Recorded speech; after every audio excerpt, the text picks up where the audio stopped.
Before I go any farther, I would like to give a special thanks to a very good friend of mine, Brian Morris, up in Indiana. He and his wife are very good friends that were down here in March. I don't show most of the dangerous stuff around here. It just wouldn't be suitable for YouTube. But with him being down here in person, he saw some of the electrical issues that we had. And I'm going to tell you, this goes for any foundry. Electrical cords, electrical wiring is always a hazard, a high risk, as a matter of fact, because of the heat. And I'll give you a good example. The other day I was pouring aluminum and actually spilled some on one of our cables that I didn't realize was back there behind the mold. And I'm not going to go into details on that, but Brian, I want to thank you for this. We're going to do our best not to spill metal on them. Hopefully these will last a long time. Some very interesting things if you are into foundry stuff. This is a collection that was given to me by Keith Rucker. As you know, has way more on his plate than he can keep up with, and he has abandoned the foundry career. It's not that he can't do it, it's he doesn't have time for it. And I'm very honored and very grateful to receive these. You have, starting over here, you have old gate cutters. You have all your slicks. You have sand lifters right here. You have slicks, OD and ID. Now a slick, is a lot of times on larger molds. You would use these to do repairs where sand may have tore loose. You could take this, if it happened to match the radius that you're trying to dress up, and smooth it over. It's also, these particular ones on good flat surfaces as well, where you would just kind of rub everything down in a general plane. Then in your sand lifters, I've used them a few times. It's not often. Back when I was first learning about foundry work, these old tools, of course, they've been around for centuries. I never really understood what these were for until I actually had to use them.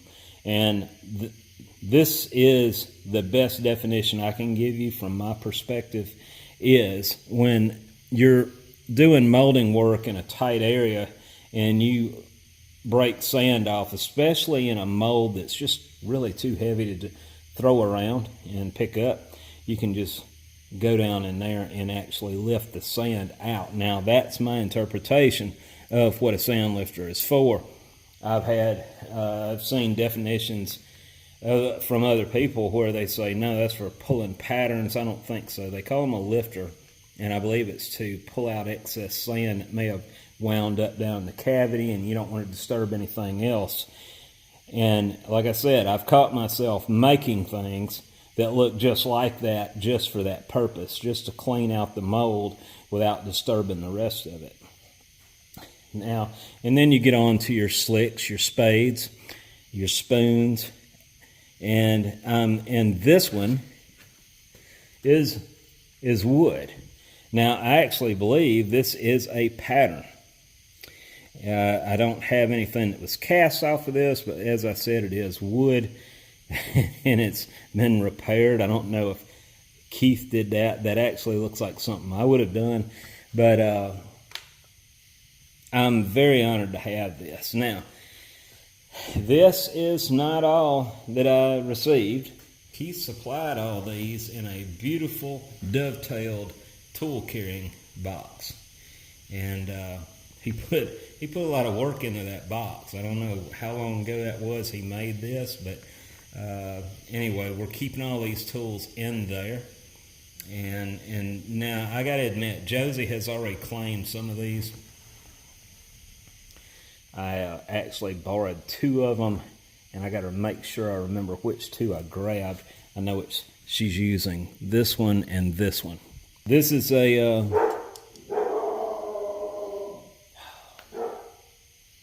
not now. Hush! And I'm not really sure what this is. Keith and I discussed it, we have no idea. I mean, I could guess at it, but I don't want to tell you the wrong information. But if you know what it is, feel free to chime in.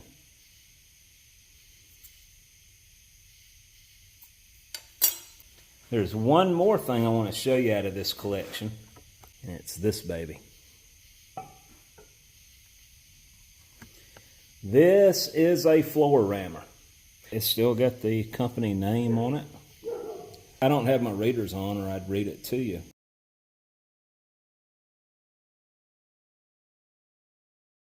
These were common in the 1800s, early 1900s. It's this particular one here is 3 foot. Funny thing is, I remember when Keith got this because he showed it to me as soon as he bought it at an auction. Maybe at Florida Flywheelers, I can't remember where he was. He knew I was looking for one of these. And but I couldn't justify spending several $100s on one. He gave me a lot of things with this collection, including patterns. I think I've already shown you some of those. Speaking of patterns, this video is dedicated to patterns and pattern making tools, of course. But I want to take you to Selma and show you some of the patterns they have on display there. Now, Selma has a lot of rich history to it, a lot, that go back to the mid-1800s, and I'm going to kind of take you back that far as we look at some of this stuff. Now, keep in mind, and I may reiterate this in the video, a lot of the old foundries in that area, there were numerous ones, just like there was in different towns. When one would shut down, they would pass off a lot of their patterns to the neighboring foundry, and they would take over the jobs from there. So some of these patterns are very old, very old. You'll see, I even found some patterns for sash weights, window sash weights. Who would have ever thought anyone would have kept sash weight patterns for 150 or more years? Guys, this is one of the lathes that was used in the Selma Arsenal. The other one is on display in Auburn on the campus there. And that one actually got buried to protect it. And I'm assuming this one must have too. And you can just imagine the sheer size of this thing. This faceplate alone is 10 foot in diameter. It's pretty cool. I wanted to get a good video of the one at Auburn. I was scared to get out there. I thought you guys would like to see this. Now, I don't understand what this quadrant gear is. It's actually a half gear. It's designed like this. It's not broke to roll 180 degrees. And it turns, this wheel turns that. Oh, this is just to engage the back gear. That's all that's for. And check out the way the back gear is driven. Let's look at this for a second. So this gear would turn that big gear, and well, that's going to turn it out the whole time. I was thinking it was probably running across there, but it's not. Yeah. Hey, how y'all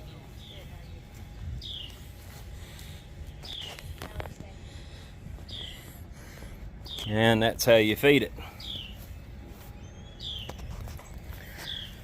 And you can only chuck up to 2-inch round bar. I guess it's probably solid on in there. But they got like a 3.5-inch center in there. And this particular lathe on the because the carriage is so, well, no, they actually have it to where it would anchor down below, probably with weights.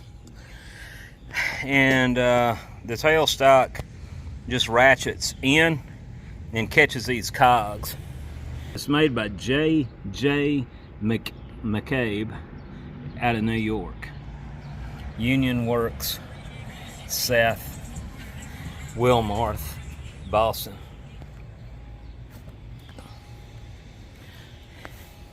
And we are at the Old Depot Museum in Selma, Alabama. And here is a nice looking anvil. Is this what you want, Josie? Anvil used in Selma for the Confederate arsenal to make armaments for Southern forces. Anyway, I'll let you read that.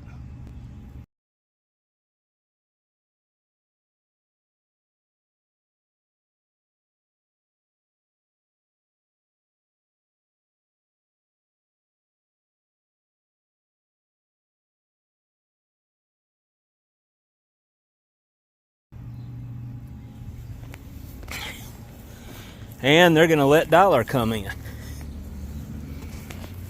I'm in Selma, Alabama, and I got some stuff in here I got to show you. I know you'll be excited to see it. I hope so anyway. I'm thrilled that I finally got a chance to stop here and see some of this. First of all, check out this old stove. It's a wooden foundry pattern, and like the other patterns, I can't give you the dates, but the old they've been casting material here prior to 1850, if I remember right. So some of these patterns could be that old. Now we also had the Confederate Naval Foundry. They cast the Brooks rifles, which you're looking at a replica of one right here. I'll show you more of that here in a second. They have some really interesting, really old patterns, including this one I'm very fascinated with. This would have been the core print, where it comes through, and then down here is your steam cylinder, which also had a core print on that. So the core box is probably long gone, but the cavity that the core would have created would have come in through here, left that hollow where they would be machining that, and then it would leave a cavity throughout the base of this. And then you had your radius right here to have your clearance for the flywheel. And according to the note here, this is for a steam hammer. And then we had this huge gear that would have been cast. They would have machined that out, I believe. I don't know exactly. Actually, no. These were interfaces where they would have cast the spokes separately and then bolted them in. And it looks like there's about 12 segments, you know. And then you have, of course, your standard gears, your grill covers. Now, clever the way they did that one for the conduit and the duct. You have wall bolsters right here, boiler flues. I believe that's what those are. And this is, check out this beautiful wheel. And you can just barely see the draft angle in it. But you know, I always fuss about the profile on the surface finish of some patterns that come into me. This pattern is close to 200 years old or older, and you could ram it up right now. It would pull super clean. Now, a lot of stuff was donated, so I'm sure they couldn't explain everything. But this thing right here, it's a stage prop floor anchor, so it's got 3 eyelets where you would tie your ropes off to. I hope you're more entertained than this one. You got a bearing cap up here. You have an eccentric pattern here. I don't know if you can see that. Back to the stove pattern. This isn't the one that was cast off of that, but of course this is what it would look like. And I noticed that the note on it said there was 18 segments to this. Well, Evidently, there are a lot of tourists that visit this museum and don't understand what foundry patterns are. And they often ask the curator, how in the world did this stove not catch on fire when it was being used? Pretty clever, huh? So let's see what else we can find. We got ladles, small hand ladles.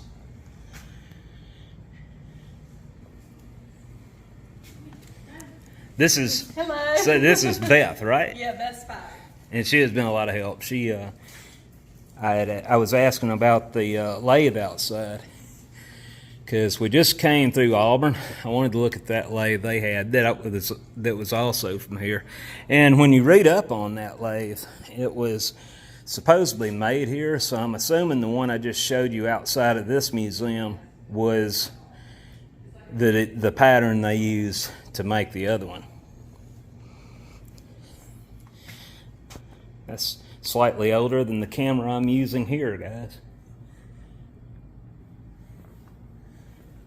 Some old pictures of Selma. If you're ever down in this area, I highly recommend you stop by and check this place out. It's pretty cool. Gouges. They call them circle chisels, but they're actually carving gouges. Carpenter's ratchet. We don't have dates on this, so I'm not sure how old they are. We have molding boards, and I know what that's a spoke tenon trimmer. My neighbor actually had one of those when I was a kid, and he told me how it worked. That's how I know about it. They're missing control, alternate, delete, and backspace.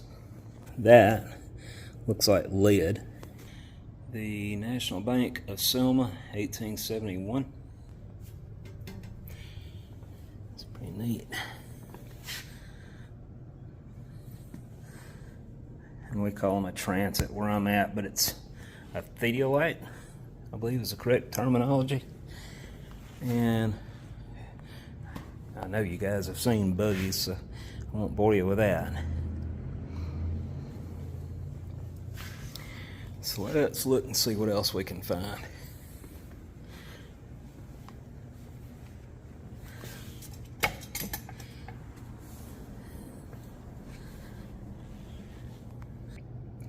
You got a steam gauge. That's just one.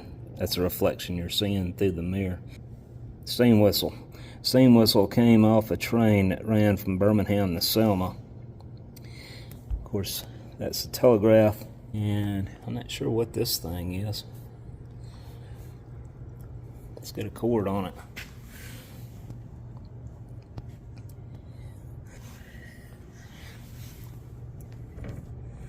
And I can't tell you what kind of oiler that is.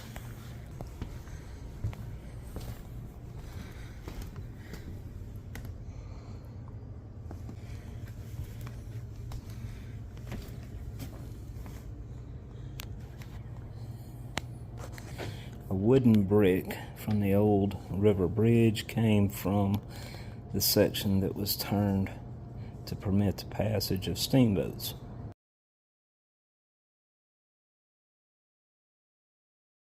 Still trying to picture what this is for. I think it's just a decorative grill. And those are wall bolsters, of course. And then these are bearing caps. And they were able to cast 1, 2, 3, 4, 5 at a time.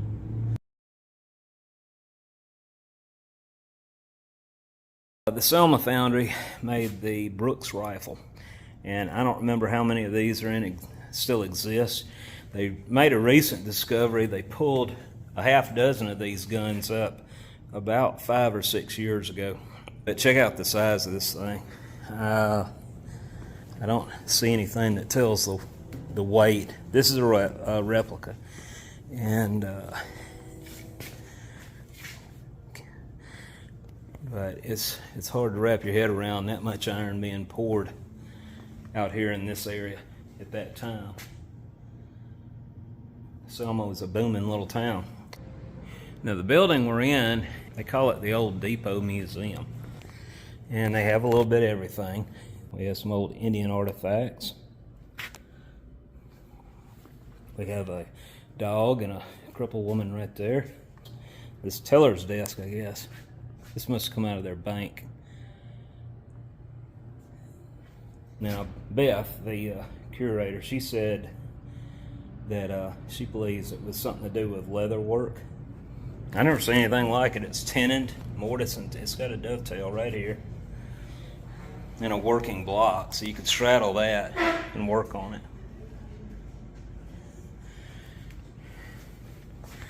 Cool old Bellas.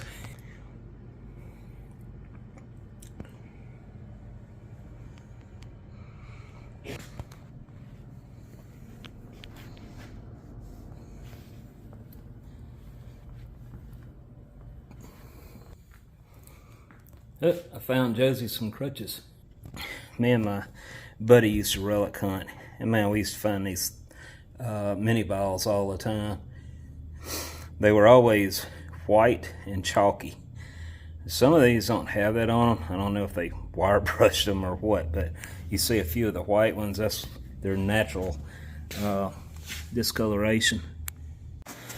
Well guys, I was fixing to call it a day, and I started talking to Beth, and when she found out I was here only for the foundry patterns, she brought me out here to the boxcar. Anyway, we have some more bearing caps. And she said there's stuff upstairs that I'm going to go check out as well. I wish I had gotten here earlier. It is 3:21 and I think they close at 4, so we need to hurry this up. Oh man, I'd love to get on back there and see what's behind. And then we have that's a garbage can lid. Sorry guys. Thought that was a cover. I was thinking, hey, that's that cover off of the cap stand Keith and I just tore apart. We don't have to make a pattern now. I wonder what these books are. I can't see them.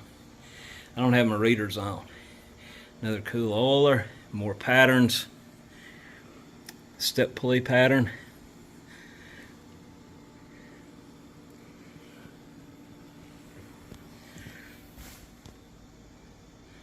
Some of those are actual castings, I believe.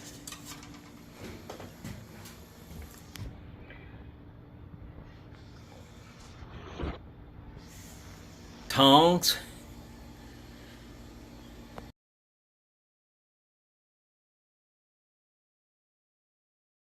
Alright, so some of this stuff on the shelf is dark in here, so I had to cut the light on.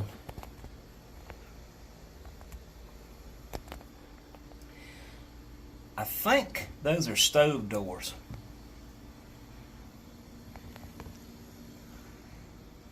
Now that right there is a boiler door, one half of one.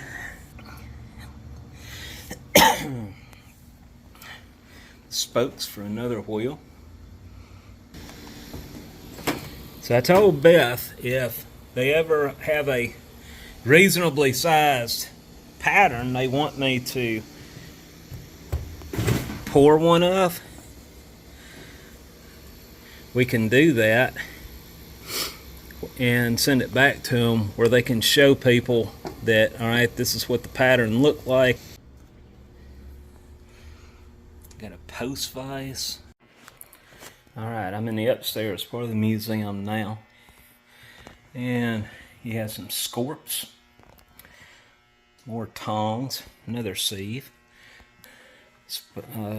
draw knife, and I actually had a hammer like this that was left in the attic of an old house I had to tear down back in the late 1900s. Now we are gonna go up in the attic. She said there was more up here, and like I said, we want to get out of here at 4 o'clock, I'm sure. So let's see. Ooh, it's getting warm. Well, she doesn't have to worry about me being up here long. It's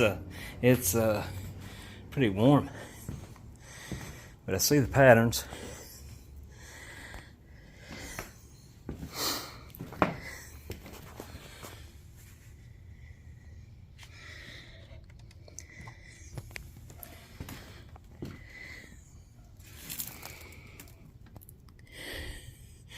window weight patterns. Check this out, guys.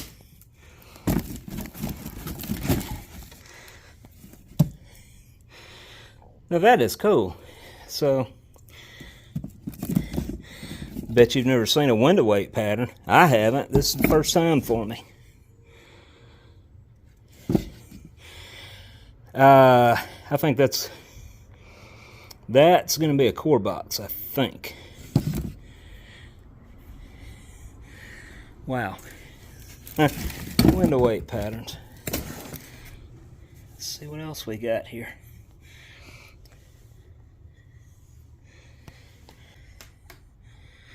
Now that's a plaster pattern. You'd lay your pattern in there and it would already form your parting line. And as a matter of fact, we're actually doing something similar to that now. I'm anxious to get the sand out of it and see how the plaster did. That'll be coming up. That's for the job I'm referring to is one for a lady up in Pennsylvania. So here's your core prints, and they would leave possibly that same wedge in the back. Most likely it was some other different kind of feature. If you're watching this and you're in Selma, Alabama, you need to stop by and tell her thank you for letting me tour this place. This is really cool.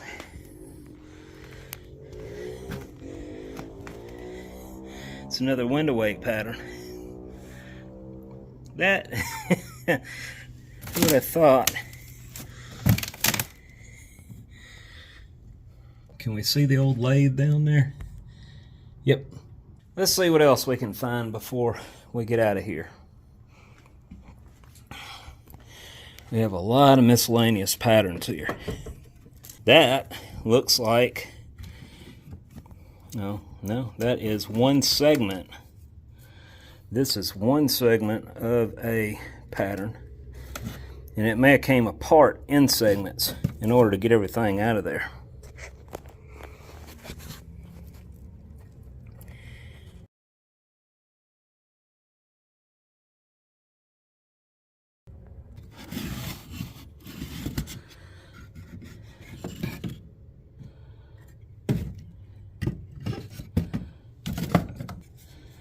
A very fragile core box.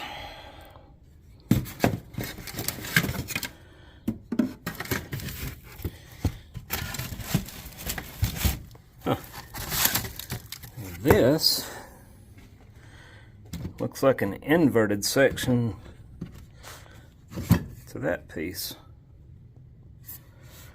Let's make sure we keep them in their original box.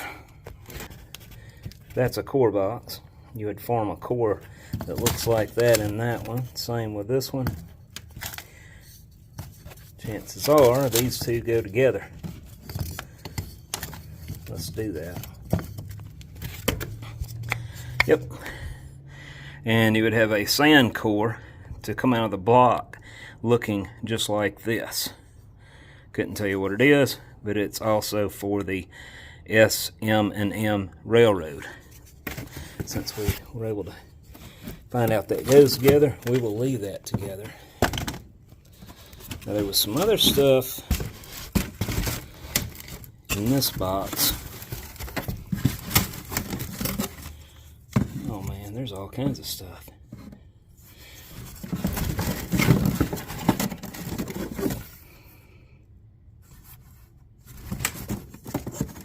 And they even have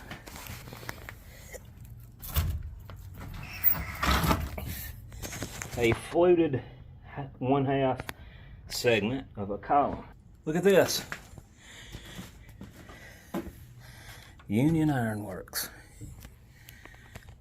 That's a wooden pattern for a cast iron fluted column. So can you see those? Here's another pattern. This has been an exciting journey for me. I've always been fascinated with Selma. a lot of the old patterns never left this area. When one foundry burned or sold out, another company would end up with the patterns. And so that's why I say it's really hard to tell just how old these things really are. That looks like Josie's impeller rims. So let's see what the odds of this having a bell in it is. Nope, no bell. Man,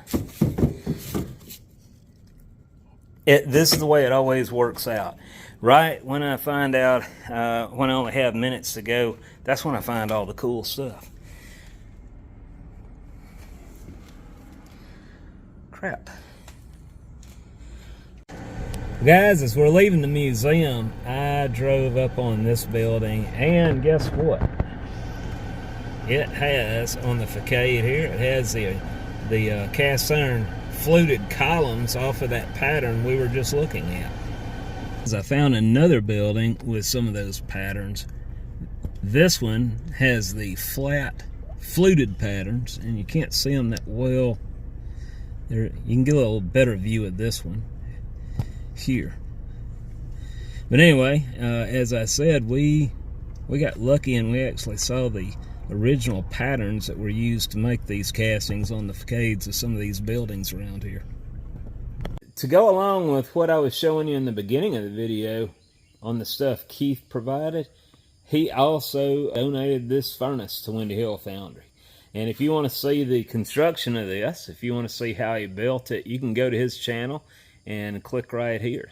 Anyway, I'm very honored to get it. We also have some crucibles that just fit in this thing.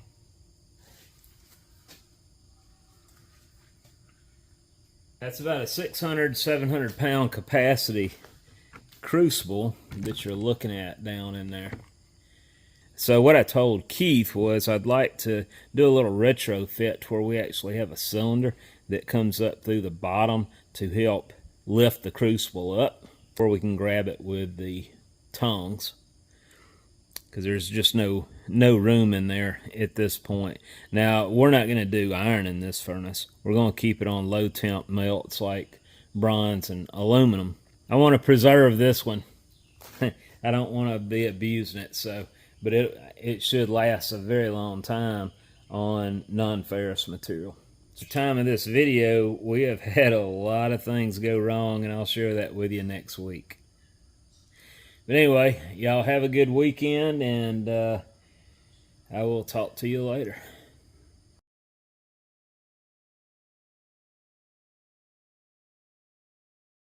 For those who have been asking about the Windy Hill Foundry hats, these are now available on my website, windyhillfoundry.com, under stores, or you can click on the above link.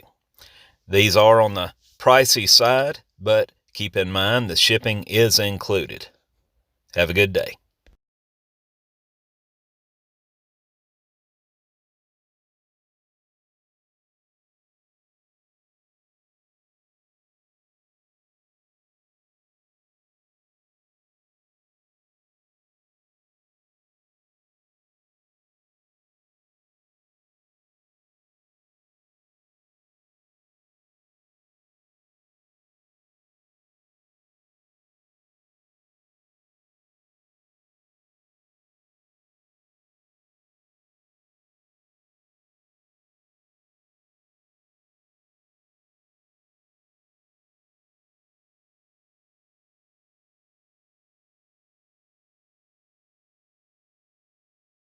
So on my way out, I had to get a good quality video of this clock. My brother, he loves these old things. He's always restoring them. So I mainly shot this for him, but I decided to go ahead and include it here too.